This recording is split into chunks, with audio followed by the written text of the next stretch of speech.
Compulsive hoarding is a mental health issue that affects some 4 to 5 out of every 1,000 Americans, although researchers suspect that that number is actually on the low side. When we think about someone having this problem, we think that in terms of 4 factors. One is excessive acquisition. Individuals with this problem acquire large amounts of possessions.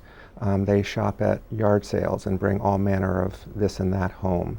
They shop at big box stores and buy extras, so you can go into their home and find stack after stack of paper towel or toilet paper or diet sodas. And after a while, because of that compulsive acquisition, the living spaces become highly cluttered. In addition, they can often do shop on the internet and buy packages that they never really open. The second factor that we consider is that individuals with this problem have a lot of trouble discarding. And while they may save the same things we do, they have a lot more trouble getting rid of things. So once something comes into their home, it's really hard for them to get it out of their home. A second factor that suggests that maybe someone has this problem is the difficulty they have discarding. While people who hoard save the same things we do, they often have trouble discarding things, many times that we think are of limited value or usefulness. For example, many times you'll go into their homes and you'll see newspapers that are 3 or 4 years old, or a half-eaten donut or carrot stick, or shoes that do not have a match, or clothes they haven't worn for many, many years. The third factor that makes us suspect that someone may have this problem is cluttered living space. The living spaces over many years become highly cluttered, and the individuals cannot live and use the spaces for which they were designed. So they can't sleep on their beds, they can't eat at their dining tables, they can't use the toilets, shower or bathe in their bathrooms. And so the living spaces become really, really difficult for them to use. The final factor has to do with the distress and impairment these individuals experience. Many times they're living in highly uncomfortable situations. If they've been hoarding for many, many years, like individuals who are in their 60s and 70s and sometimes 80s have, the homes are often very dilapidated, so they are lacking power and heat. The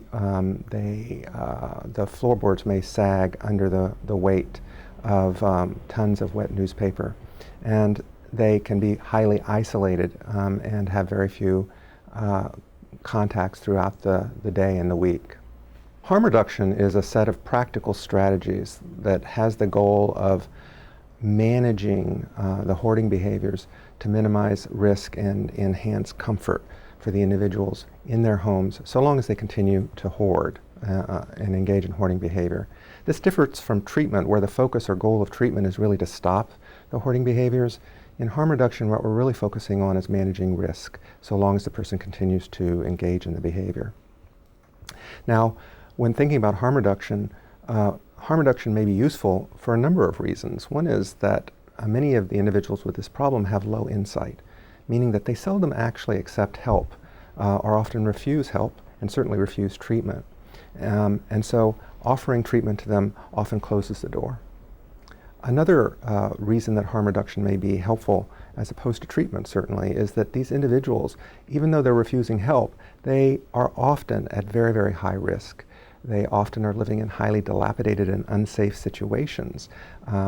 The living spaces are so cluttered that their ability to exit their home or apartment in case of an emergency, like a fire or earthquake, is really difficult.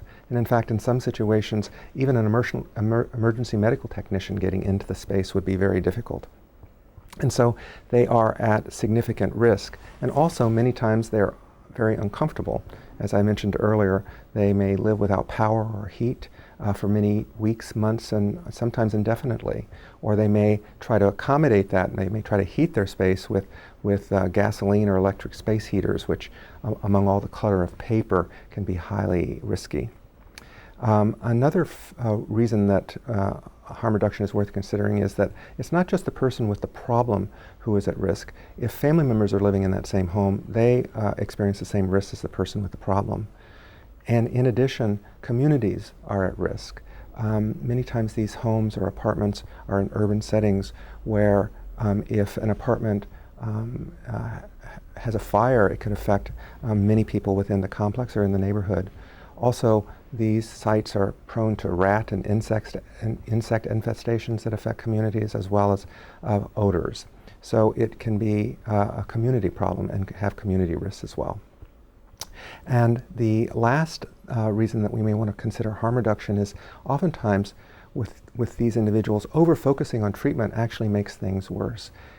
When you insist on treatment for an individual who's refusing help because either they are too fearful or have low insight, they can create resentment and mistrust and actually close the door to other interventions that may be helpful.